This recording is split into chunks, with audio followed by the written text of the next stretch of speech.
What a bully! Scott Arfield! He's been threatening that recently, and all the Burnley players run to the Darwin end. Burnley win the next ball. It's Rory now. On the outside, decent. Barnes! He got it! Ashley Barnes with it! What a cross from Rory! And there was Ashley Barnes! And Burnley leading the derby. Knocks it quickly, finds Benson in space at the byline. Can Burnley get a goal here? Back for Brownell, saved by the keeper. Burnley won it to the end. That is magnificent. They deserve that. On it by Fulham Teller, off for a hat-trick. He's got it. Hat-trick for Nathan Teller. Oh, he's on fire at the minute. 3-0 Burnley. It's Nathan Teller's day. And Burnley are 3 up here. Fantastic derby.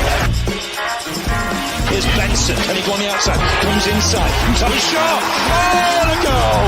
Manuel Benson once more. That is top class. Burnley have done it. Fantastic. Clarence deserve the championship title. They've been the best side throughout the campaign. Burnley have won the second tier. What a fantastic achievement. The players have been magnificent. Yes, hello and welcome along to the latest instalment of the TurfCast podcast. Full-time show with me, Joe Redmond, after yesterday's awful result down at Fulham. Performance was decent in parts, but ultimately too many mistakes again and not enough bite up front ultimately led to another defeat, unfortunately. As you can see in the top left-hand corner, we do have a QR code. I just want to quickly do some shameless self-plugging before I bring the lads in. I am due to run the Manchester Marathon in 3 weeks, and I'm £80 away from my total. I'm trying to raise money for Mind, who are a mental health charity who do brilliant work in the Northwest and across the country as well.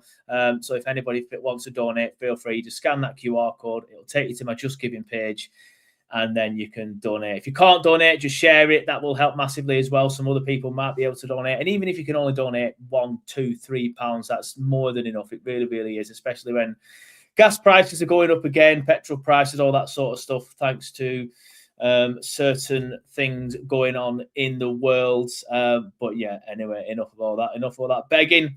Let's bring in the lads. I'm pleased to say I'm introduced by Nathan and the return of the man. It's Chris. How we doing, boys? Good, mate, yeah. Considering. Yeah, let's get into it then. I think I've just said there on my thing, I don't think the performance was horrendous. It wasn't great, but I think the bar is quite low. I think when you look at the last couple of games and you look at the Bournemouth performance and the Everton performance, Fulham performance was much improved on that. But again, ultimately, we're just not good enough in pretty much so many areas of the pitch. Nathan, I'll come to you first on this one. What do you think on the performance? Yeah, I mean, it's just more of the same, isn't it, really? The peaks and troughs, the troughs and peaks are getting fewer, are getting further and further apart, aren't we? We sort of have a little spurt here and there, and then we just plummet right back down and then just serve up. You know, we've been asking for consistency, and I think we've got it this season. We've just been consistently crap. That's just the problem with it. There's no two ways about it. And it's you said it in your fan reaction, Joe. It's frustrating because I thought that was one of the better starts to a game we've had in quite a while. We were actually looking quite bright in the first 20. We looked quite positive for a change, and we started, moving the ball a lot quicker than we have done. And then I think sort of the arse fell out of everybody when Hannibal picks up that injury, and it just changes the dynamic a little bit. And I thought we were quite lucky to sort of stay in the game for as long as we did. So, I mean, when we went 1-0 up, I sort of like half sort of winced in a celebration. You're like, yeah, get in, but you just sort of knew what was coming. Really, I don't know if that's just a pessimist in me or if anyone else felt like that, but you just sort of knew the writing again was on the wall that we just weren't going to sort of hold this out. Because we actually went 1-0 up and then we looked less confident than we did at 0-0, which is just, I think, another indictment of the Parker situation. And he doesn't distill a confidence in the lads or a belief from the sidelines. I think that when we do go a goal up, it's not first port of call is everyone panics and go, right, let's not lose this. Let's do everything we can not to lose this. But we just don't have the personnel to do it. We actually have the personnel to take a game to somebody and try and have fun with it and enjoy it. But we just don't. We just default, and it always bites us in the arse. I think there was I don't know if there's a stat knocking about. I don't know. It's probably not a good stat because I don't know it exactly. But it's like 40 odd games in the Premier League away from home where we've conceded a goal, and it's like we're always destined to concede away from home. So why try and just invite teams onto us when? Yeah, I think for me that's we're better placed to take the game to someone. Yeah, I think for me that you said everyone's arse fell out when Hannibal got took off. I think that's when everyone's arse fell out, when we took the lead, and it's so bizarre. I don't know what it is. It's obviously a mentality thing. It's obviously a Parker thing. I've just seen a comment there from Aaron that says Parker the bus. I think it's exactly that. I think that we go 1-0 up, and almost immediately. I don't know if it's an instruction. I don't know, like I said, if it's just a mentality. But immediately we're on the back foot. Fulham almost immediately stepped onto us. We almost immediately stepped back, and in them moments we don't have any ideas. We don't have any sort of like plan B to sort of like get us up the pitch, and it's just so frustrating because as you've said, I feel like when we took the lead, right, the first half we were easily the better side. I think the second half, if I remember rightly, it started pretty even, maybe Fulham on top slightly, but then when we got the goal, probably decent enough value for it, but then we just completely sat back, and that's the frustrating thing. But I mean, it's hard to be. Go on, mate. Sorry. No, it's hard to be surprised about it because I listen to a dibble in and out each week, listen to a few different like YouTube creators on each team and podcasts here and there, and they all say the same. When a big team turns up at Fulham, they turn it on and they look like unplayable to Fulham. As soon as a crap team comes in, they shit the bed and they don't perform, and that was evident against us, and we didn't capitalise on it.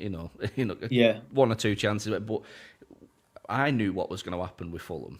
So if I knew, surely the people that are paid to think about this for 24/7 would know that Fulham shit the bed when a little team comes to town. But we all knew that when we took the lead, that's what was going to happen. Anyway, keep the comments coming in. Andrew can't be with us today. I know it's absolutely insane that Andrew isn't on the pod, but that one commenter that seems to slag him off every single week will be buzzing. But he is in the chat. Don't worry. It says, don't know what's less enjoyable, having my tooth pulled out or watching Burnley yesterday, and that's why Andrew can't be here. He's a bit soft. He had his tooth pulled out, and I was like, I can't do it. I had 2 wisdom teeth took out under anaesthetic, and then the day after I was here doing a podcast. Come on, Andrew. From the Away End Football channel says, all right, lads, all right, mate. Lewis Thompson says, we all right, lads, finally on time for once. Went down to Fulham yesterday for the game. Was really ashamed. Thought we were the better side until we scored. And then our horses fell out. Exactly what I've just said, mate. But also, if you are going down to Fulham and spending all that money going down to Fulham, you need your head checking, Lewis, because absolutely no chance you'll catch me doing that at the minute. Andrew Turnbull says, arrived a little late, but here we are now. Hello, all. Raj says, fair play for doing the stream. It's an arduous task even talk about this shit show at the minute, mate. Tell me about it. Look at them numbers. They all well down. Nobody can be arsed anymore. Nobody can really be arsed anymore. We can't be arsed anymore. J Rod's in the chat. He says, "Oh guys, how is your first day of 3 weeks? No football for Burnley coming along minus the full time show." Yeah, mate, I genuinely cannot wait. International break, and I'm not one of those people that just constantly slates England. I actually do like watching England, so I'm looking forward to that. Looking forward to just me and Nathan were chatting today on WhatsApp. We'll probably end up just going to a patio match or something like that, doing something different with the family, with the kids, something different. So yeah, I'm looking forward to it. Andrew's still in the chat. He says first 60 minutes we were okay, 1-0 and sat back. Yeah, completely agree. Andrew says performance itself was better. We've recently witnessed a team show the desire to win. The hard fact is that they are not capable of it. Parker the bus says, Aaron, that's exactly the sort of thing that I was on about earlier when I saw it. Keep your comments coming in. Big one here from Alan. Oh, sorry, Chris, I didn't realise it would completely just get rid of you there. But Alan says, the one person that is responsible is Alan Pace in respect to the football. He knows less than most. Clearly, Pace relies on advisors who decide who to buy. So any ruthless businessman would normally release any advisor who is costing the business. So why has Pace not acted? Furthermore, whatever the system is not working. Brentford's method is very successful. The detail is to be seen on the internet. So why does Pace not at least look at that method. A very good comment there from Alan. Keep your comments coming in. Obviously, a lot of them coming in. We cannot guarantee that every single one of them are read out. If you do want to get your streams read out, another biggie comment from me, send a super chat. That will guarantee that your stream is read out as well. Or become a member. If you're a member as well, your comment will definitely be read out.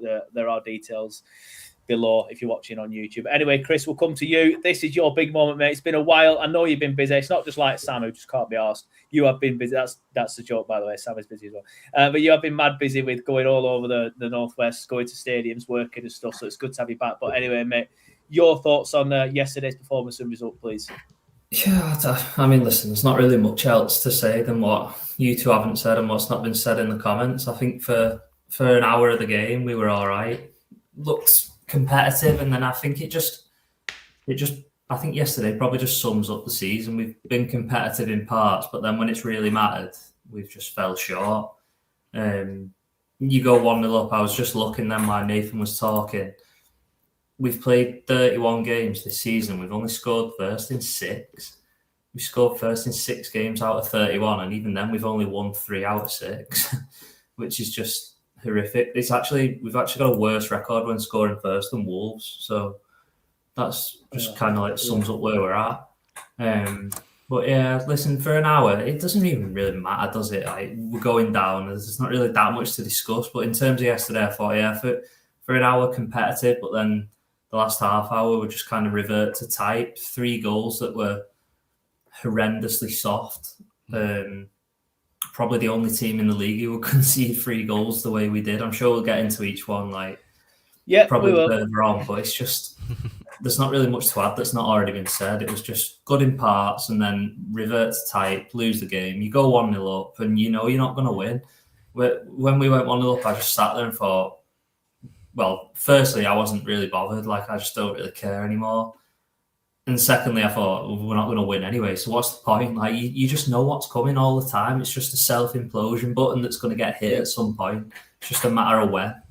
So, yeah, just some positives. But listen, the main negative is we lost again.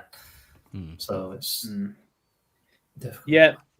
Andy Chappers says, so a theory that Pace is waiting to get into Parker's last year of his contract, then potentially sack him when it's a bit less expensive. Thoughts? Maybe, mate. It's all a lot of hearsay. I've seen that myself. But we don't actually know. Nobody actually knows. I personally just think he's incompetent and doesn't understand that this is just unacceptable, or he thinks he's the perfect man to bring us back up next season, which some fans do agree with. I personally don't, and I think the majority of fans don't as well. But anyway, Chris, I'm going to come to you first on the next thing, because you did a bit of research in the group about this handball. Now, I was quite infuriated with this one, simply because, and I know there's people who will sit there and say, well, where's he supposed to put his arm? And I kind of get that. What else can he do with his arm? And the Premier League reasoning for it was the referee's no call of no penalty for handball was checked and confirmed by VAR with the ball hitting Bass's supporting arm as he attempted to block the shot. Now, it's obviously hitting the arm that's going behind him. This isn't even the best angle of it. For some reason, Burnley didn't even put this incident on their own highlights package. I'm not particularly sure why. Maybe they're going to put it in the 10-minute one, then that one comes out. I ain't got time to scroll through a 10-minute one. This is from the Sky Sports one. And the keeper is nowhere near it. If that doesn't hit that bloke's arm, that's a goal. It goes in the net, and Burnley are 1-0 up after 7 minutes, because this was so early on. And this is where I get annoyed. And obviously, Chris, I'll let you go into the consistency with it with the other ones that you found. But on a couple of weeks ago on the turf in the game against Brentford, they were not 100% certain whether that hit Ashley Barnes' arm. I don't care what they say. You can't be 100% certain. It either hits his hip or his arm. You definitely can't tell it 100% hits his arm. This one, you could 100% tell it hits his arm. And if it doesn't hit his arm, it is a guaranteed goal. So that's why I have a problem with this. Yes, I understand he probably can't put his arm anywhere else. But for me, it's a clear denying of a goal, not a goal scoring opportunity, of a goal, unintentional or not. If that doesn't hit his arm, it goes in. But yeah, Chris, your thoughts on it, please, mate. Yeah, I think that's the case in point for me, is that if he doesn't block it with his arm, it's a goal. Listen, no one's sitting here and asking for a red card for Dogso or anything like that. like I said in the chat the other day, there was 2 incidents earlier this season. There was Camvo for Palace, who I think it was against Chelsea. I think it was João Pedro or something had a shot, and he kind of like blocks it with his arm, completely accidental. Like it's a complete accident, but he stopped a certain goal. And then there was Jacob Murphy against Brentford. This was recently as well. Yeah, exact same circumstances. He just blocks it accidentally with his arm. It's a certain goal, but he blocks it. To me, like that in that situation, it doesn't even matter whether it's a supporting arm or what. It doesn't matter. He's blocked a certain goal with his arm. If roles are reversed, as we found out, and the ball like hits your arm and goes in, that's not allowed. But even if it's an accident or what, it's not allowed. But if you can stop the ball, you can stop a certain goal with your arm by accident, but that is allowed. So there's just no consistency. Like I said, the other 2 get given, and that one doesn't. You know, like I'm past the point of caring to bang the corruption drum and all that jazz. Like I'm not going to sit here and do that. But you do feel like sometimes they just check the badge and think, nah, it's Burnley. Like we're not going to give that one. But for me, on the basis of consistency, I'm not saying it's sitting here and saying, yeah, that's Stonewall. He should have sent him off. But like judging by the decisions you've given these are only in the last 2 months as well. You've given 2 in identical circumstances, but they're not given that one. There's just no consistency for me. So yeah, like I said, on the basis of consistency, it's a penalty. So I just can't really understand why it's not been given, aside from the obvious. Yeah, I think, like you said, aside from the obvious there, let's just have a look at some of the comments. Andrew's in the chat says, never a penalty. Did you not see the player whose shot was a Burnley player? Yeah, that's probably the reason there, mate. Lee Greenwood says, definitely hits his arm more than the Barnes one. Exactly that. Lewis Thompson says, whether it's his supporting arm or not, it's not directly interfering with play. It isn't what we're supposed to be judging it on. That's exactly my point as well, mate. Bell Differ says, just looked at the badge and said, no penalty. Idiot M1W says, you get outplayed 9 minutes every game, but blame rest, recruit better players. And yep, Idiot says it all, mate, because we didn't get it outplayed for 90 minutes, you absolute moron. Andy Brown says, knowing us, we would have probably missed a penalty anyway. To be fair, Zian's done all right with the penalties, but yeah, I completely get that. Bell Differ says, even the commentator said if that's in Europe, it's 100% a penalty. But even as Chris just said there's examples in the Premier League where it gets given, not just in Europe as well. MJ Hilson said, if that was Fulham against us, it would have been given. Simple as that. Completely agree. Not corruption, just incompetence, says Andrew. And Ted Druitt says, the rules say it's not a penalty and the rules are wrong. If the rules say it is a penalty and the referee and the VAR are incompetent, that's what I agree with. And I've said that a few times. If that in the letter of the law isn't a penalty, then the rules need to be changed. Because if it was supporting arm or not, I agree, where's he supposed to put his arm? That it's just unfortunately, unless he wants to chop his arms off. It's just unfortunate. Like if it's going into an empty net and it hits an arm, I don't see how it's not a penalty. Like I just don't support an arm or not. Anyway, Nathan, your thoughts, mate? I don't get the inconsistency between. I think comments just come in talking about it. It's like the Barnes incident. It hits his arm and he gets a goal from it. So it's does it hit his arm? Well, yeah, but there's a goal leading directly to it. So like they've had to take that, like that gets given in the Championship with no VAR. I'm firmly in belief of that. The referee on gut instinct sees that and goes, yeah, it's whacked his arm, penalty. In Europe, is given a penalty. We're playing the game is being played differently across different formats and leagues, and there's no consistency with it whatsoever. I just don't understand how. Like I wasn't even that angry about it, and I'm still not that angry about it because I'm baffled by the whole situation. Like Chris is what he put in the group with the different instances of almost identical things that some get given, some don't. There's just no consistency whatsoever, and I'm sorry. Like that's just like it's hit his arm. It's unfortunate. Like yeah, he's got nowhere else to put his arm, but I'm sorry, he's used an illegal part of his body to prevent a clear and obvious goal. It's not even an opportunity. Yeah, like you say, it's not a chance. It's going in the net. Look at what keeper is. Like, the keeper's not even in his net. Like, it's just frustrating. And like I say, I can't even say on this one, get me out of Premier League away from all this, because I think we get that at Championship. I think the referee gives us that. That's so. I think it's just a lack of bottle, and I actually don't think the VARs. Like we talk about like conspiracy theories and they're against us, but I don't think the VAR care about like Burnley versus Fulham. I think they're just sat. It almost feels like they just sat there on the phone, and that referee's like, "Can I have some help?" And they're like, "Oh shit." Yeah, whatever you gave, mate, crack on. You know what I mean? It's like, but the big games, to be fair. They'll be on it like a hawk. You know what I mean? If that happened to Man City tonight, oh god, I'm adamant. Yeah. I'm adamant they give it. If that happened to Man City tonight, this afternoon, I'm adamant they give it. And they spend 3 hours looking at it. That'd exactly. be the difference. Yeah. Like the game had already continued before on the Perfect Legal stream I watched.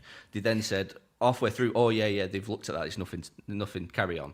You know what I mean? There were any other Big Six team, they're like, we have to stop this game for the matter of integrity and entertainment. We must analyse this for the next 5 minutes. I think Chris made that point several times. It's just not.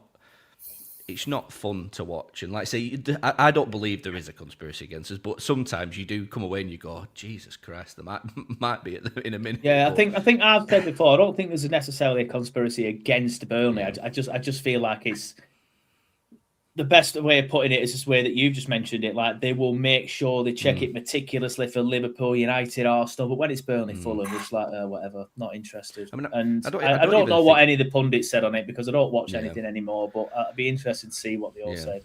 But I said on the Brentford game, and it's like they're damaging their own product here. Like the PGMOL and the Premier League, they're not in the same. Like. They're on the same page. That they're damaging the product. Like the Brentford. It's all what ifs and whatever. But if the Brentford one goes for us, we win that game. We get 3 points.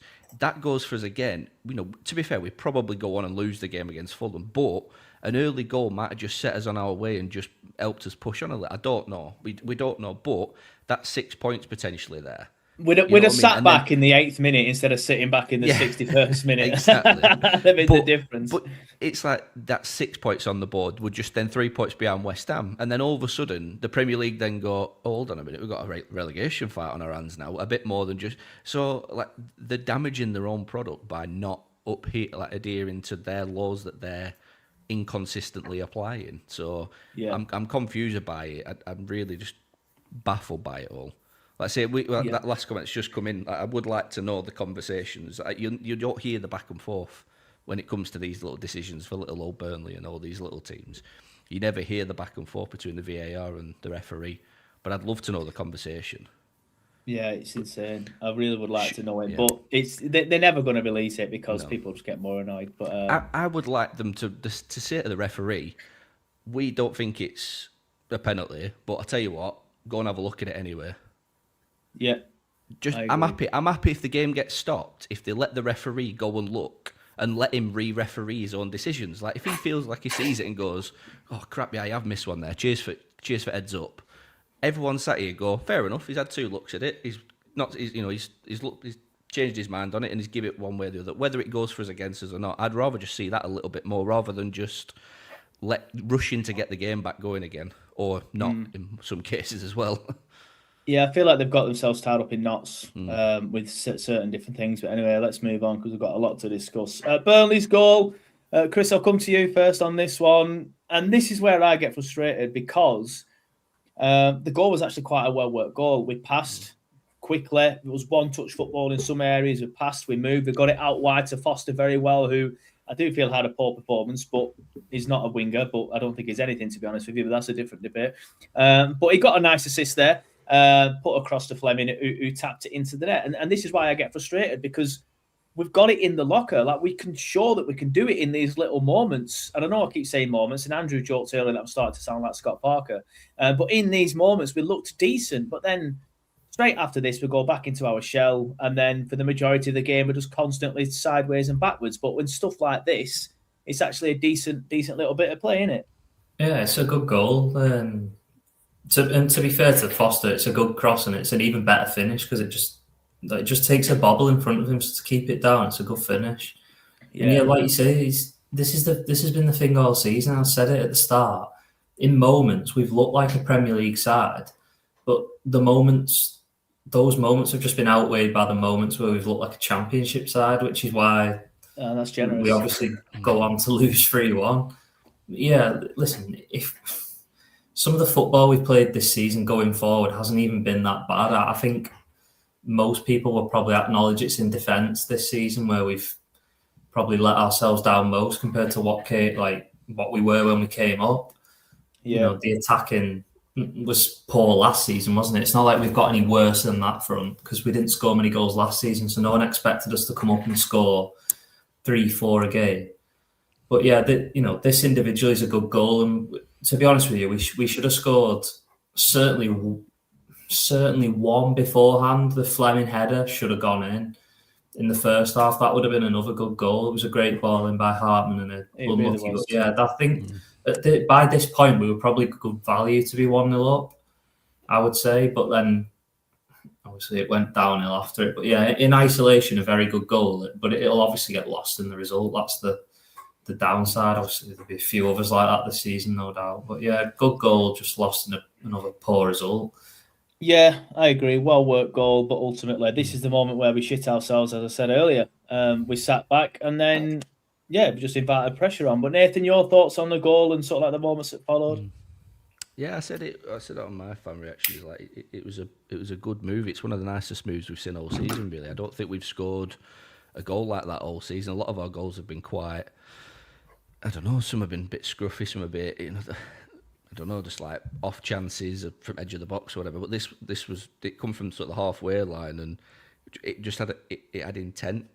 That it's taken till whatever date we're on now, 20th of March or whatever it is, to show a bit of attacking it. That's the first time that nobody ended up in the final third and then shit the pants and decided to take 3 or 4 touches and put it over the bar. It were nice to see a bit of clinical nature about us, and again it's just more frustrating that we've got that in the locker. Like we have got that in the locker. There's decent technicians in this team that know how to control the football, but yet for some reason they've not been put in the position to show it consistently, I don't think. And I don't know what that is, whether that's a confidence thing that's not been bestowed on them or what, but that goal, it made me laugh. My dad texted me while we were watching it, and he went, "That were a shot on target. That were a shot from Foster, that." Well, I'm not sure. I'm not sure I agree, but someone did put up from the away end football. No. Foster missed it. I don't think it was a little bit behind Fleming, if I remember rightly. I don't think it was actually. I think it was a decent little pass. He nailed it, to be fair. Just let it hit his foot, didn't he, and put it back into the box, and just good. Again, it's more confusing. I find stuff like this, little bits of quality like this, even more confusing because we've not shown that for months and months and months and months. Even when we scored 3 against Palace, like them 3 goals we got were, I don't think they were sort of fleeting moments of quality. Really, they were sort of snatched and scruffy goals. But that it's just more, let's say, it's more confusing than encouraging. I find it really. Yeah. Completely agree. Lee says, this is why Parker is the issue. Be more proactive and put pressure on the opposition and you get more out of it. Parker just encourages us to sit back and invite pressure on ourselves. Lee, you've watched these shows many times to know that I completely agree with you. And Mark goes on to say the international break is a perfect time to get rid of Parker. If ALK sack Parker in the next 2 weeks, I've said it before and I'll say it again, we're going to continue to say it, I will get my arse out in Burton's window in Burnley Town Centre. It is not going to happen. Burton's isn't there anymore, but the old shop is. So I will break in somehow. In fact, no, I won't if any police are watching. I will legally get in there and get my arse out.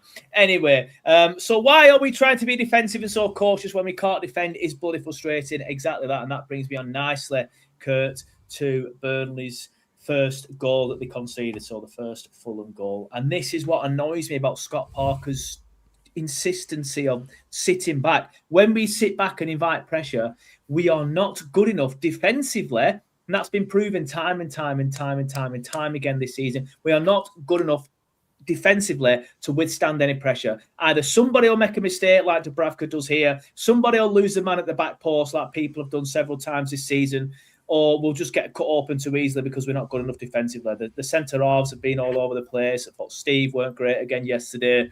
And this ball is it's just a simple ball. It really is. It's not even a good cross. It's a simple ball that's going towards Dubravka. It should be absolute meat and drink for him. And I'm not going to sit here and criticise Dubravka too much because he has been probably our most consistent player this season. However, he's also made quite a few mistakes now. He made 2 against West Ham, 1 yesterday. There was another one where I can't remember it as well, but I know there was another one that led to a goal. And the only thing that I can think of here as to why he's made the mistake is that Josh King is right in front of him and swinging around with his foot, and it's probably just put him off slightly. But you've just got to be braver as a goalkeeper. You've got to get prepared to get hit. It's one of them. Dubravka should do better. He should just catch it, and that should be done. He should stay at 1-0 at that point. Nathan, I'll come to you first on that one. What are your thoughts on it?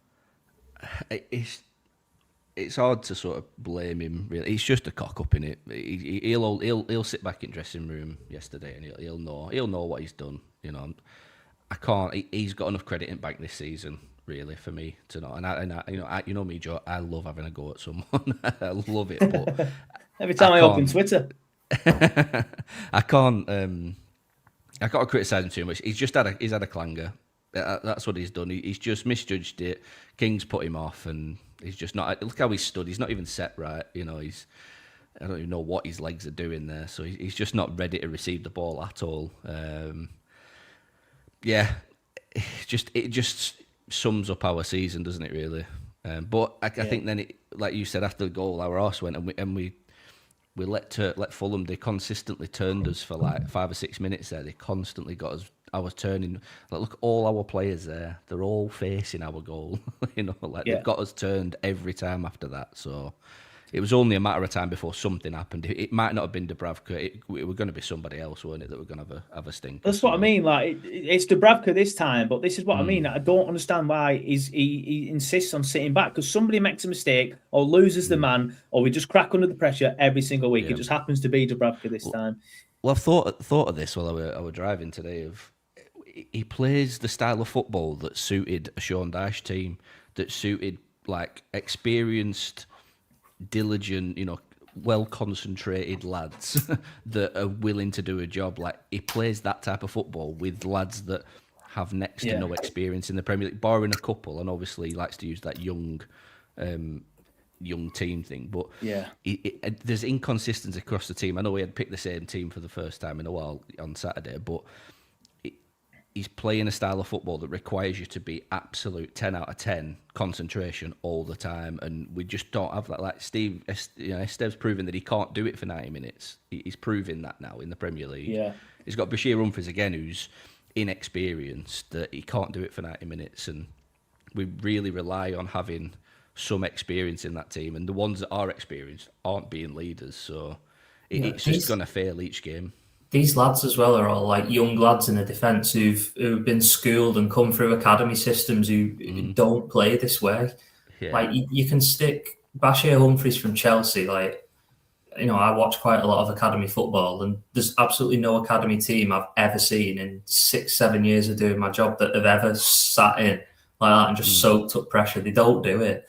The centre backs are on the 6-yard line from a goal kick. They want to pass. Like, all they do is pass. They don't do this. It's like to throw someone in the Premier League who's never played there before and ask him to do that is, it's suicide. Yeah. Esteve, he's never done it before this season. I did say when we come down, Esteve's got a lot to prove. And he did in the Championship. He was fantastic, don't get me wrong. But when he's come up, he's been found out, in my opinion. Whether that's because who he's been playing with or next to, like Hartman's probably not helped him at times, and Pires certainly hasn't. He's never had a consistent partner on his right. So that's probably not helped. But, Hartman's the same as well. He's a young lad. Pires is only young. They've come through like academy systems who don't play this way. Like, you've thrust these lads into the prep and thought, we'll do this and it'll work. Or we've added another defender and thought, that'll help. But it doesn't if you've not played that way before. You can't just come up, rip everything up and go, we're going to do this now. It doesn't work, like, as we've found out. I think I'll just talk about this while it's on the screen, but this is just a mistake. Like you said before, he's made a few, and it just gets highlighted more when you're a goalkeeper. Unfortunately, I think you can just see from this still, like, it was Berge who put the ball in, I think, and when it just comes over the shoulder, the swing's just enough to like put him off. He just like flinches as though he thinks he's going to get a toe on it. It's going to come past him. But it's a mistake. They happen. Pretty much everyone in that back four has made mistakes this season. It's just that they always get highlighted when you're a goalkeeper. Like Kepa in the final today. Like if you balls up as a goalkeeper, it's going in your net, and it 9 times out of 10. So it's one of them. Like one of you two said before, he's bailed us out enough occasions this season. So you've just got to say, like, take the rough with the smooth, don't you, and just say it's a mistake. Yeah. I agree. It was just coming like 6. He kept turning us constantly for like I think what was it, like 7 or 8 minutes between our goal and their goal, and as soon as we scored, that was it. They just kept spinning us over. They kept getting in behind us all the time. So it was only a matter of time before. That's what I mean. As soon as we sat back, and then he kept turning us, like we said, it was always a matter of time, and that's why it frustrates me. But Jordan says, can blame Dubravka all we want, and it was his fault. But look at that still image. 3 or 4 Fulham players free in the box and 2 defenders going for the same ball. Lewis Thompson says, yes, this was 100% a howler. From Dubravka, but even so, the fact that we instantly thought to sit back and try and hold on to a 1-0 win is god-awful management. Completely agree. Lee Greenwood says, I actually think we could have been above Spurs right now with a different approach. We are sabotaging our own campaign. Sabotaged is the word you're looking for there, Lee. It is done and dusted. Twiggy's in the chat. He says, very similar to West Ham away. Could go for it and win the game. Instead, we conceded nothing. Goal from an error or a lapse in concentration. Then don't regroup and ship another a few minutes later. Alan Lancaster says, pace needs to get ruthless and sell up. Lewis Thompson says, in perspective, also, Dubravka has the most saves in the league this season, even with him making a few mistakes this season. It's more on the outfield players and Parker constantly giving him the pressure. Mark Lancaster says, serious question. Apart from the obvious financial implications, what reason would AOK have to not sack Parker? 1 win in 22 games. It makes no sense at all. Are they so out of touch with the majority of what they're feeling about the state of things? Any other manager at this level would have gone a long time ago. It's baffling. Completely agree. Jack McCallum's in the chat, and as always, he sends his usual $5. As I've said, feel free to send super chats to support TurfCast. Any comment that you send, unless it's obviously abusive or something like that, will be put on screen and get it read. Who cares? Yeah, well, who cares? Although I don't want to end up on some sort of like compilation. But anyway, he says, "Come on, Joe, you're on the 75-inch TV. I'm waiting for a Scott Parker rant time to shine." Unfortunately, mate, I know you paid a $5 for this, but I'm just tired, mate. I don't see the point in sitting here debating Scott Parker every single week. I think it's been proven that they're not going to sack him.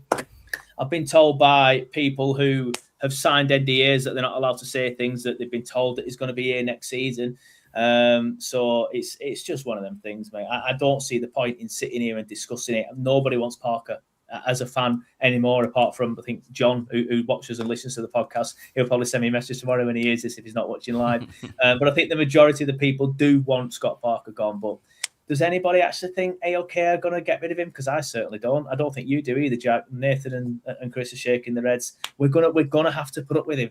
I was talking to my next door neighbour actually today, and he said he made a great comparison. He said it's going to be like going into that championship season under Brian Laws, isn't it? Where we all went into the championship season all a little bit deflated because we just got relegated, all deflated because we still had Brian Laws there. Some of us gave him the benefit of the doubt and let him sort of like try and have a good start to the season, but ultimately he didn't. And by October, I think it was sacked. I think that's exactly what's going to happen. I think AOK will try and stick to the guns, try and prove everybody wrong. Alan Pace knows best. He will make sure that Scott Parker is given the opportunity to bring us back up. And by October, he will have egg on his face and he'll be sacking him there and then. But yeah, I'll be very, very, very surprised if we are sacked. I thought I did well there, Jack. I thought I did well in there. No shouting and screaming, but I think a good little debate there from me. So I do apologise, mate, but I thought that was decent. But thank you for the donation again, by the way. David Asher says 3 years of Parker ball, crying emoji. Claret 22 said, ironically, we signed O'Shea a couple of years ago who struggled to play company system and is more suited to the Parker system. The recruitment team are very hit and miss. I would say the recruitment team are very miss in the Premier League and very hit in the Championship. But anyway, let's get on to the second Fulham goal. And for this one, I have 3 images because I think that the story is told in 3 pictures. So as usual, Burnley lose the ball in the middle of the park. It's Jadon Anthony who's at fault this time. And then one quick pass, we are under pressure because it's put out wide to, I think it's Josh King. Picture's not great, apologies. It's because it's in the sunshine and the camera's not adjusted. In fact, it's not Josh King, it's Harry Wilson. Because then he comes inside. I don't think there's a pass after that, and he puts it into the far corner. So that's just how easy it is to score a goal against Burnley. Lose the ball in possession, have possession, lose the ball, lose it in the midfield is what I'm trying to say. How many times have we lost it in midfield this season? Jadon Anthony, as I said, at fault this time. One quick pass in transition, we're just not good enough. It's too easy for Fulham to turn us over. As Nathan said, we are now all facing our goal. They've turned us over, we've got our backs to goal. Bang, comes inside pretty much unchallenged until that moment there where there's two defenders around him, dipping their toes in water, and it's in the far corner. Chris, I'll come to you first on this one. Your thoughts on that goal? It's just far too easy, isn't it? Yeah, I mean, I've probably got a few. I've got a few thoughts on it. If you go back to the first photo, the first thing I point out here, and I don't listen. Maybe I'm harsh singling him out, and I don't want to do this because I thought he was good yesterday, but I am going to single him out here. Is Hartman, because we've not even got secure possession of the ball in midfield. We were 1-0 up at this. No, it's 1-1. So, you're in the game. We've not got secure possession of the ball, and his first thought is like bombing on, and you're thinking like, what are you doing here? We're away from home. Like, steady on. Like, you don't need to do that. And then when that ball turns over, it's so simple to go out there, and he's nowhere to be seen. Like, I'm not saying he should be thinking like, yeah, I need to go and stand on Wilson's toes and stop him getting the ball if this turns over. But you've got to have half a thing in your head as a fullback where you think, where is my man if this ball turns over here? Because we haven't got possession of this ball safe. We've not got safe possession of this ball, as you can see there. And you're thinking, if this turns over, where's my man and can I get back? Well, he can't, because there's probably 20, 30 yards between him, so you're not making that up. And then if you go to the second one, he's the second one when he picks it up. There you go. Like, to me, you know who that is. It's Harry Wilson. Like, you've probably studied this all weekend. You've probably got a list in the changing room that says Harry Wilson left-footed, Raul Jimenez right. They go this in depth on someone. And even if you didn't, everyone knows what Harry Wilson is. He's right side. I'm coming in on my left. I'm going to do something. That's his game. So what's the one thing when you've got him squared up in that position? Estev's not quick enough to get out to him for starters. Yeah, he needs to be shown down the line, doesn't he? You've got what do you do with him? You show him on his right foot, and Esteve makes it so easy for him to come inside and do that. And he to be honest, that image is deceiving. It's not even like he comes inside into traffic. He comes inside and he's got so much time. Yeah, he does. He really does. Like look at that. I don't know, that to me, like of all the 3 goals we conceded yesterday, that's the worst one for me. Like, I can live with someone making a mistake, like a keeper coming out for that, but that's just schoolboy, and that's what I mean about like Esteve. To me, he's not done his stock any, like, he's done nothing for himself this season for me. I think he's been middling to average, like, for me this season. Like, all this talk of him being 50 million and stuff like that, I think that's down the pan at the minute. Yeah, in my opinion, I don't think he's worth that sort of money now. But yeah, they would be the 2 for me who I looked at. And when I picked out Hartman before, he's still like 20 yards behind, and admittedly he is running back this time, unlike the last time against Fulham. But yeah, just too easy. And yeah, they'd be the 2 who I looked at personally. Harsh on Hartman, like, it's not hard. I'm not saying Hartman's at fault, but I think he's got a contributing role in the fact his first thought is to bomb it forward when you're thinking, actually, no. It's probably like, let's make sure we've got secure possession first and we're in some sort of shape, because on transition we've been done. So, yeah, but Esteve, certainly more to blame for me. Yeah. Go on, Nathan. I think that's a system problem. I think he's obsessed with this bombing these wing backs forward, and we get caught out with it consistently all the time. Like, I would think that we've just conceded after scoring. Our manager should be able to say, right, lads, flat back 4, nothing silly, 10 minutes. Let's just get ourselves sorted. We've just conceded. Let's get ourselves settled. And we didn't. We lasted about 7 minutes. You know, and I think that Hartman's got caught doing what he's supposed to do there. He's been told, when we're about to have the ball, you bomb on as high as you can and, you know, get the ball high up the pitch. But we have a problem in midfield where we can't keep hold of the ball as well. So it's like there's a constant circle of like, who do you blame? Like, you can't blame the defenders because the midfielders are giving the ball away, so they're catching the defenders out. But you can't blame the midfielders because the midfielders haven't got attackers to pass to, so they're giving the ball away. It's just a constant circle of passing the blame all the time, I think, and we're lacking just basic tweaks in game. Like, I think 1-1 respectable. I know it's not what we need, but just get your point and, you know, try and take your point and settle in, and it's just confusing. It's just so confusing all the time. You know, like, we're just our own downfall. And like the Steve comment, I think he's better when he's got an experienced person next to him, especially in a 4. And I've said before, like, Steve's at his best when Steve's left alone to do Steve things rather than having to do Hartman things, having to do Humphrey things, having to do... If Steve can just do his own thing, then he's fine. But, like I say, Steve's getting pulled all around left, right and centre because Hartman's done what he's told and been told to bomb on as high as he can, which is what the wing-back's told to do. But... again, we can't hold the ball in midfield and we just get turned over all the time in midfield, and it's just, we've got nothing in midfield. We've not had, even with Cullen in the team, by the way, we've not had anything in midfield this season. I don't think we are worse without him, but I agree, we're having the same issues then, just not as often. It's just... Well, we're just lacking majorly across all the areas as well. Including off the pitch as well. Jordan says the playoff spot's going down to 8th means we're unlikely to ever be bad enough not to be in the playoff picture next season, meaning they won't sack Parker. We were on 8th when Laws was sacked.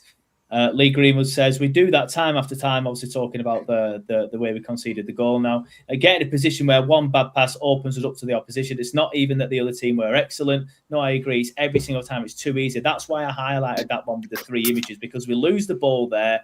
One quick pass and they're in.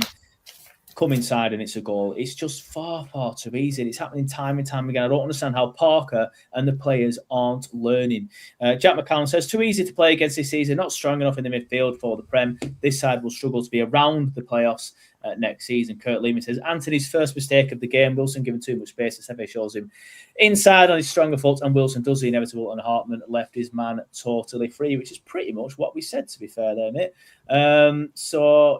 Nathan, you've had quite a few comments on your top. Ask Nathan where I got that little number from, classy top. I got it from a friend of mine who's a collector. He's called Lee. He's got one of the best collection of Burnley tops I've ever seen. He's got all sorts of match-worn numbers from the 90s and stuff I've never even knew existed. So, so he sorted me out. It's not even the best bit. It's got, probably can't tell, I'm not on camera, but it's got Waddle number 7 on the back. So, that's ruined it then, hasn't it? That were cracking then. But yeah, I've actually got that one in a box somewhere in my bedroom. But I thought to myself, I'm not. Sometimes you will see me wearing a retro shirt or a Burnley shirt. I thought to myself, I can't be arsed now because we're shit. Anyway, let's get on. Go on, Nathan. Go on quickly. No, I say it's only out because I'm in the process of bagging them all up for the summer. So I'm sad, enough. But I put them all away for the summer once the season, and the season is finished. Let's be honest. So I did take them all out this afternoon before I had to go to work. So I just chucked it on. Another. Not controversial, I don't think, this one. But the third goal was obviously a penalty for Fulham, a late penalty for Fulham, and a red card for Josh Laurent. My thoughts on this is it's a penalty. I don't know what Laurent's doing there. You can clearly see there's contact in the back. It's not even a slight nudge with his arm. It's full elbow into the back. Jimenez probably goes down, relatively easily. But even then, it's quite a sharp nudge from Laurent. My only incident would be debate would be, Chris, you'll know more on this than me because obviously you work within the world of football. But is that the double jeopardy rule? I thought you couldn't be sent off and given a red card. Sorry, the same thing. Sent off when a penalty is given, or is that only if it's a genuine attempt for the ball? Have they deemed that this isn't a genuine attempt and it's just a push? Yeah, you've got to make a genuine attempt for the ball, haven't you? So he's just shoved him over, and there's no attempt for the ball. I mean, I feel awful saying this, but I'm glad he got sent off. At least we'll do without him for the next game. Yeah. It stinks. It's one of them though, because in terms of quality, I'm happy to admit he's not a Premier League footballer. No. But there's been some players this season where you look at him and you think you just don't care, you're not interested. I've never ever seen that with Josh Levin. I always think he cares. So you probably do feel harsh saying that, but I get where you're coming from. Yeah, it's just the quality. It's the quality aspect for me. I like him as a person. He seems. I mean, obviously, I don't know him personally, but he comes across like a really nice guy, and he does try his best, bless him, but he's just not very good, is he? Yeah, no. So you got no issues with the decision? I mean, listen, no, but it's very, very similar to if you remember Bruno G on Laurent in the Newcastle game we had at home. Someone pointed it out to me on Twitter. It is very similar, and that wasn't given as a foul that led to a goal. Like for Newcastle, it wasn't given as a foul when Bruno just like shoved him over, and that's a penalty. So like, I don't know. I'm kind of on the fence. I can see both sides. I mean, listen, the case in point, I don't really care. Like, it's just, I mean, we could say that for everything in here. Like, it doesn't really matter, does it? But yeah, if you're given a penalty, it has to be a red card. I'm just not sure.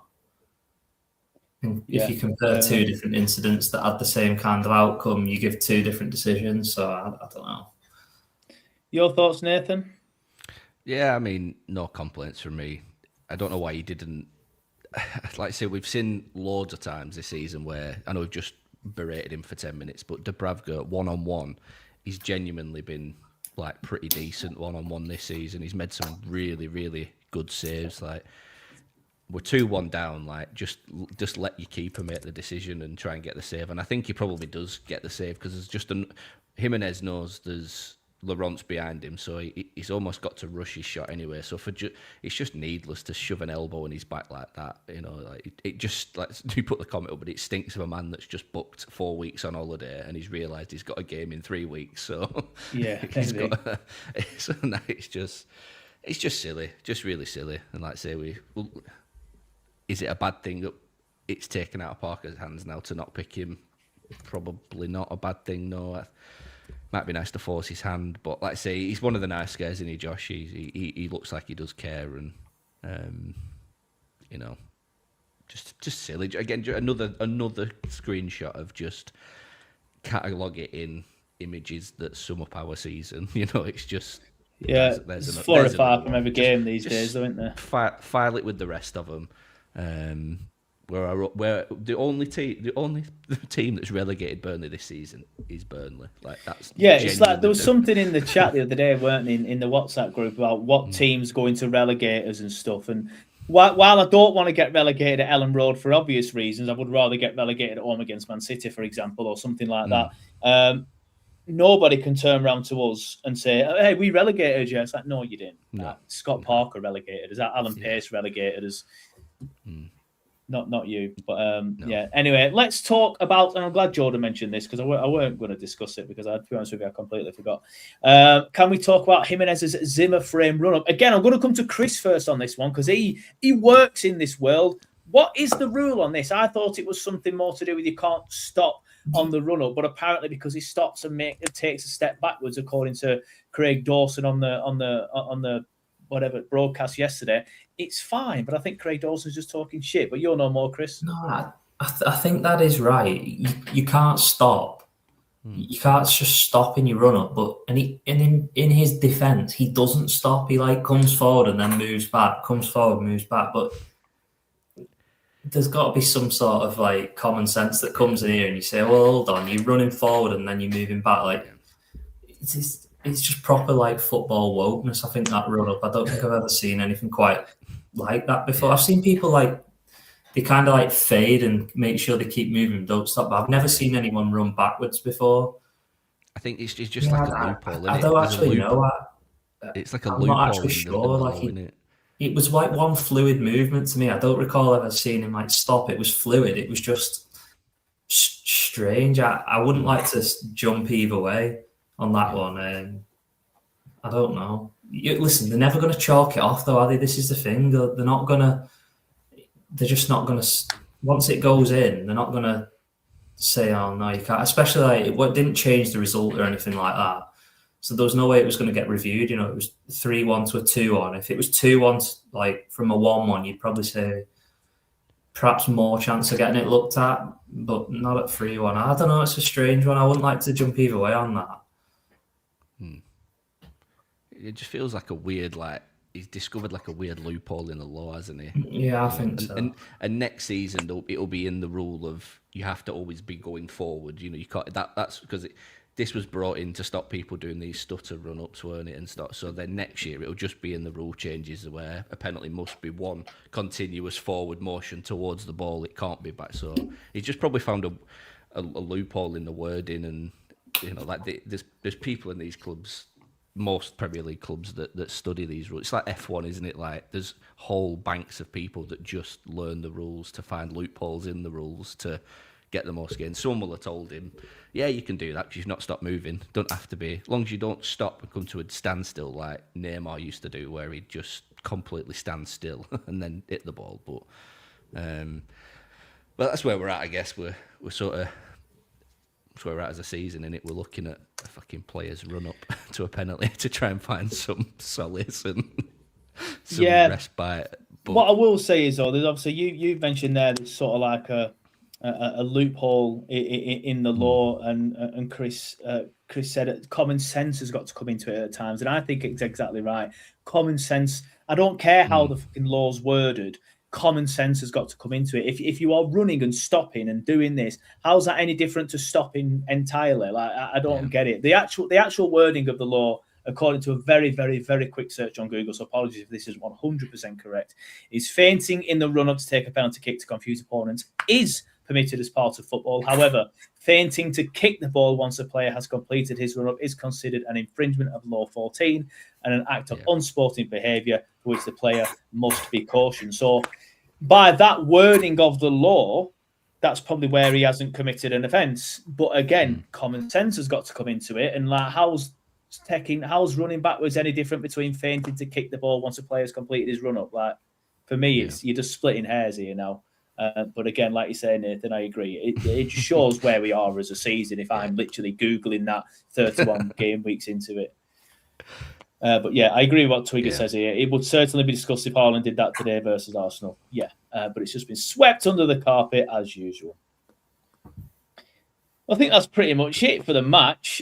Is there any point in discussing Parker? Is there any point in discussing pace? We've done it. Is there anything that you two want to talk about? Because we have hit an hour mark. And I know there's some pods where we do an hour 15, an hour 30, but that's when we are, very bright-eyed and bushy-tailed and keen for the season. Whereas now I think, even the viewers can't be arsed anymore. The numbers have clearly suggested that today. I do like the idea of exploring that sort of not like weird rumor or like Chinese whisper of. I do think the club are waiting to get rid of him until we're relegated. I feel like that it feels like there might be some sort of clause in the contract. Feels like it's the only logical explanation as to why you would keep this manager in position is, and I know that they're skirting quite close to the PSR limit now, especially if we get relegated. So I imagine if they can save, I don't know, 4 or 5 million quid just by waiting until the inevitable happens to relegation, then it makes sense why they would wait, just because they know what's coming. Like I know we slag them off and say they're not stupid, they're stupid and all this and the other, but they know what's coming. They know we're getting relegated. So you don't have to have 5 brain cells to work that exactly. So why would they just write off £5 million more than they need to when they can just wait. And I'd say I'm just throwing numbers out my arse here, but that's what it feels like. That's what they're doing to me. It just feels like that's what they're doing. And if he starts next season, I genuinely will be astonished. Like, I know I've heard the same thing as you. I've heard that people are like, no, the club are really backing him and stuff, but I don't think. I think that's irrelevant. What things? I think Parker will not be here in the summer. I think Parker will walk himself. I think he will go. I just don't see him being here next season at all. And I I don't know what I'll do. I'll do something ridiculous if Parker starts next season. I'll love Scott Parker tattooed on my arse if he's here next season. Like, that's a brave shout, mate. Because I will be very. I just can't see them. I'm the opposite. I just don't. Maybe I just have less trust in them than you do, and that's saying something because I know you don't have a lot of trust. I don't think it's anything to do with ALK. I don't think. If it was purely a decision left to ALK, then yeah, I think he would be here. But I don't think Scott Parker starts next season. I think he knows what's coming down the line, and I don't know why he would start next season, given how himself is already turning on the fans, and he knows what's going to come over the summer or isn't going to come in terms of players. And if he loses one game at the start of the season, he's just lost the fans immediately. So, and at the end of the season, he's not got a contract. So I don't think even a promotion win would satisfy the fans enough to warrant giving him an extension. So he's going to lose his job no matter what. So I think he would cut his losses and just jump ship and go to another project like a Leicester or. I think Leicester's an interesting shout, especially if they stay in the Championship. If they go down to League One, which I actually think they will, to be honest with you, I think Blackburn are pretty much not safe, but I just can't see how Leicester get out of it.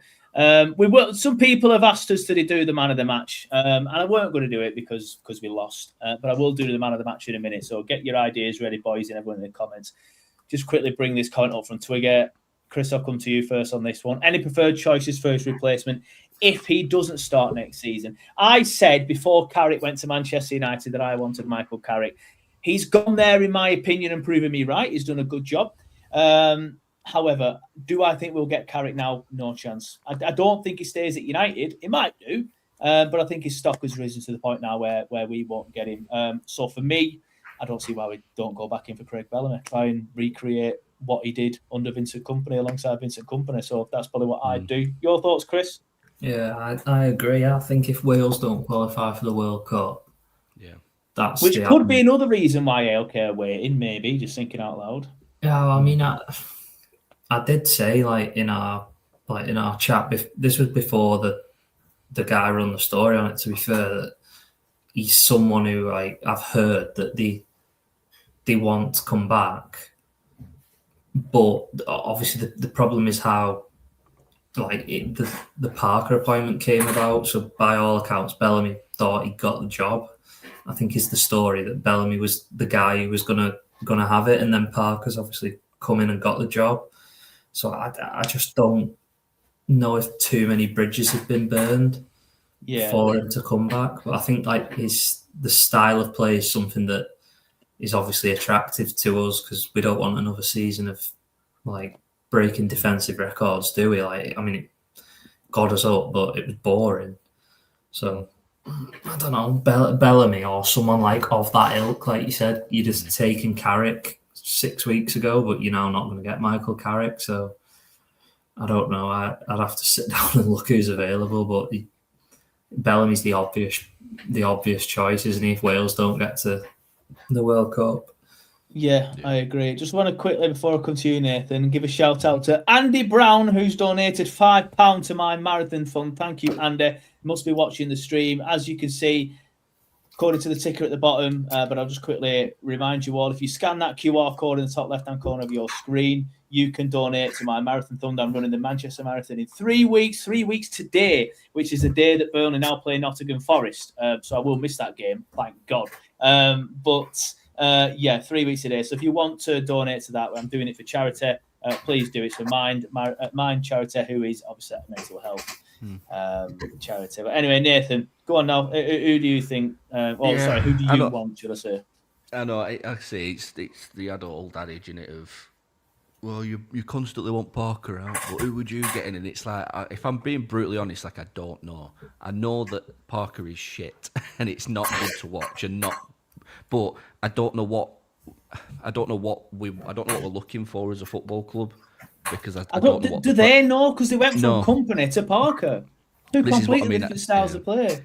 It's all good me saying who I'd want. Like, you know, I would want someone like, I don't know, like an Ole Gunnar Solskjaer, like, or a Thomas Frank type character. Like, I'd like someone like Frank. that Yeah. you know. But with us getting relegated and having this track record of up and down, like that pool is just getting smaller and smaller and smaller. And you know, like, I like the idea of Bellamy, you know, and I like the idea. And I don't think it'll happen, but I like the idea of giving, like, I don't know, like a Ben Mee his first flowers in football management, if that's what he wants to do. Like, I'd like the idea of something like that, but that only can happen if the project is strong enough, and I don't think the project is Ben strong Mee, enough. Ashley Barnes, and Jack Cook trio.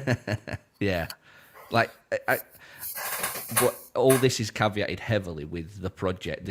The project has to be strong enough, and from my understanding and my research and my eye test is the project is non-existent. Yeah, I agree. You know, I think it was just spiel, because they don't really mention it so much anymore, do they? It was more of a Company thing, not just Company. Alan would mention it as well when Company was here, but I'm not sure I've heard it mentioned for a while, if I'm honest with you. No, which makes me think that they don't know what the project is. They genuinely don't know. We don't, you know, we don't have a proper director of football. We don't have a clear, distinct style of play that runs through the first team all the way to the under-15s. We don't have a consistent recruitment model. So why would I expect them to then go and pick a manager that is in line with that? Because it's so, you know, I'd like to think, you know, we've got enough in the tank to get us out of that championship, whoever comes in, really. And if they don't, then, you know, there's going to be serious problems next season. But like I say, I think Bellamy seems to be the only realistic and ticks a lot of the boxes for Burnley fans, I think, as well. As, you know, there's a lot of things you've got to tick. He's somewhat got experience. He's, you know, endeared himself to the fans. But like Chris says, there's that elephant in the room of, you know, as AOK pissed on Bellamy's chips when they sort of binned him off at the last minute. But it's all so told to believe, and like I say, the project has moved to Spain. Funny from Twiggy, that's why I put it on. While I agree with that, I can understand Bellamy at the time being a little bit frustrated. He's landed on his feet. He's got the Wales job, so maybe there's no hard feelings there. You know, he's the manager of his national team, so maybe there's no hard feelings there. He's gone away, he's done it. He might come back to club football now and go to a club that he knows. And there's been a lot of people saying that, AOK will go for a name, so obviously somebody like Steven Gerrard. Bellamy's a name. Bellamy did quite well in his playing career, remember, everybody. So I think Bellamy does fit it. It's just, I know Bellamy's quite outspoken. I know that Bellamy was the one in the changing room that would bollock the lads and stuff like that, whereas Company was more of a sitting in his sort of like office sort of manager and then coming out after Bellamy had done everything. I'm not sure Bellamy and Alan would have personalities that would match. I think there might be a little bit clash yet, and we all know that the Burnley board are very insecure and like to surround themselves with yes men. So I'm not sure if Bellamy would be that guy. Yeah, and that's a major problem. Like, we have an ownership group that want nicey, that want peace, love, and harmony. They want, you know, like, and I don't mean this in like a, you know, really offensive term, but like they're bringing this. They're obviously Mormon people, so they're quite a patient and caring and thoughtful, you know, type of people, because you have to be in that religion. It's a very, you know, that type of thing. But it doesn't translate over to the football world. Football is a horrible, ruthless, cutthroat business, and the best know how to be the most ruthless and the most cutthroat. You know, like you watch Pep Guardiola, you've got like world-class players like Cancelo coming in going, "Oh, Pep, I'm going to leave if you don't give me more game time." And he goes, "Go find your deal, son, and we'll get that signed off for you," and off you pop. You know, like any other team in the world would let him walk into that back line, but yet Man City, I know it's not comparison to Man City, but we're the other end of the spectrum. We have our club hiding comments that are a little bit upset about how players have performed. Like, you've got, you know, Alan wanting to go for dinner with the manager that's actually sat in Munich signing his contract, and you know, we've got we've got Scott Parker who's still in a job when everybody in football can see that he shouldn't be in a job, and I think they need to sort out that out first. And there's probably a reason why they don't have a director of football, is because they know a director of football will sit back and go, what the fuck is going on here? Like, why are you always at the training ground, Alan, when you don't know who English football players are? When you're sat there going, who's Eric Dyer? Why are you at the training ground week in, week out, all the time? Granted, you own the football club, but you know nothing about football. Now step aside. Interesting comment here from David. I won't dwell on it too much, but just to point people in the right direction. I've not read this or read up on this, so I think I will do. But he says, search moment ownership in sports. It's an interesting read and says a lot about what's going on. So I've not done that, but I will definitely do that. It's huge in American sports as well. Yeah, really huge. It's diversifying and tax efficient, we'll say, as well. Yeah. Anyway, let's move on. When I said we were going to start wrapping it up, a few people said, well, what about man of the match? We lost, everybody. I don't particularly like doing it when we lose, and I don't really know who to give it to myself, if I'm going to be honest with you. But get your comments coming in for the man of the match for yesterday's debacle well, no, that's harsh. We played well, but then ultimately collapsed. Yesterday's defeat at Fulham. I'll go first because I have no idea who to pick, so I'll make myself look like an idiot like Andrew normally does. Just trying to think. Obviously, Dubravka made a big mistake, so not him. I thought the defenders weren't great. Hartman played well, but was he man of the match worthy? I'm not quite sure on that. Lyle Foster was pretty poor. Hannibal played well, but obviously went off around the 30th minute, so you can't really be giving it to him. Jadon Anthony made a mistake in the build-up to their second goal. Fleming? I'm probably going to lean towards Fleming or Hartman, I think, for me on this one. I thought Fleming played well. I saw a few people criticise the fact that he didn't score that header in the first half. I thought he actually did very well to get his head on the ball. I love his movement in the box. And I said this on the fan reaction.